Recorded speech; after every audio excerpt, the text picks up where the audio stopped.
often. And selling your business is a process. It takes a lot of hard work and a lot of time and a lot of commitment. And it's not something that you just do one day and rush through. Many times it's the largest legal transaction that on the sell side you may have. So you got to do it right. And my credit to Stan, because Stan recognized that and had all his advisors in early and often. Like I said, we got involved right at the outset. So we were involved at the very beginning at due diligence, LOI stage, but at the due diligence, which is really crucial because, you know, when you sell your business, there's really only two rules. I mean, you can reduce it down to really simple things, right? The one rule is get as much money as you can up front, okay, in cash. And the second rule, of course, is try to limit your trailing liabilities as much as you can, limit, reduce, so that as the owner, when you leave, you don't have lots of headaches trailing you. And the way you do that, of course, is you got to get through due diligence. The buy side, listen, they're going to want to look at your business. They're going to look at everything in your business. So if you have skeletons or things that aren't buttoned up, your advisors need to know about that because the due diligence then forms the contract negotiations. You can't look at contracts in a vacuum because if my base of knowledge isn't the same as Stan's, as the buyer and the buyer's attorney, I can't help you. So it's important, and Stan recognized that we get involved at the earliest outset, understanding everything that's going over to the buyer and you know, addressing any issues that there may be at the outset because, like I said, the time to do it is early, and to Stan's credit, he got us involved very early. So we were involved at due diligence at the very first start of it, at the initiation.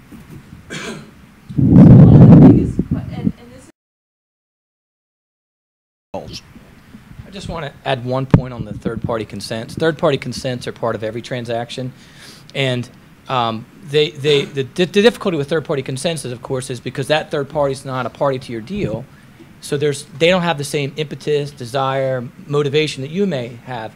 Your emergency is not theirs.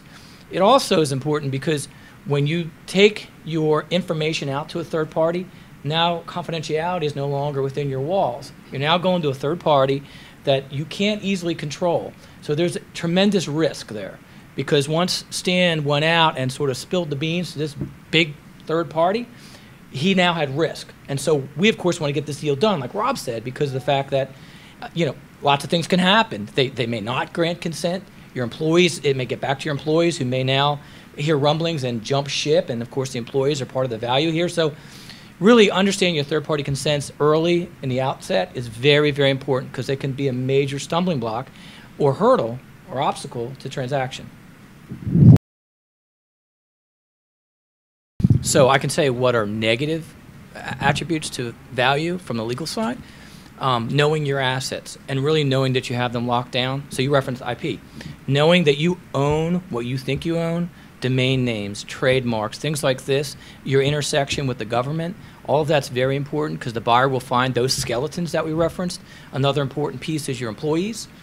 Knowing that they're locked up because your employees are, as we said, are very key to this transaction. After you as the owner, the next biggest critical success factor are those employees, those key people. So knowing that they're locked up with restrictive covenants or their ability to come on board, because it's almost always a condition to your closing that these people come on board. And of course, you can't control these third parties. So having that infrastructure in place and knowing those value drivers in advance, because when the buyer finds out that you don't quite have something buttoned up, what happens is, of course, the valuation goes backwards or there's adjustments. So, you know, I'll just comment on that aspect.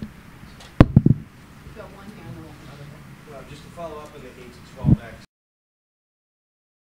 I wanted to add that this is a traditional rub between the buy side and the sell side.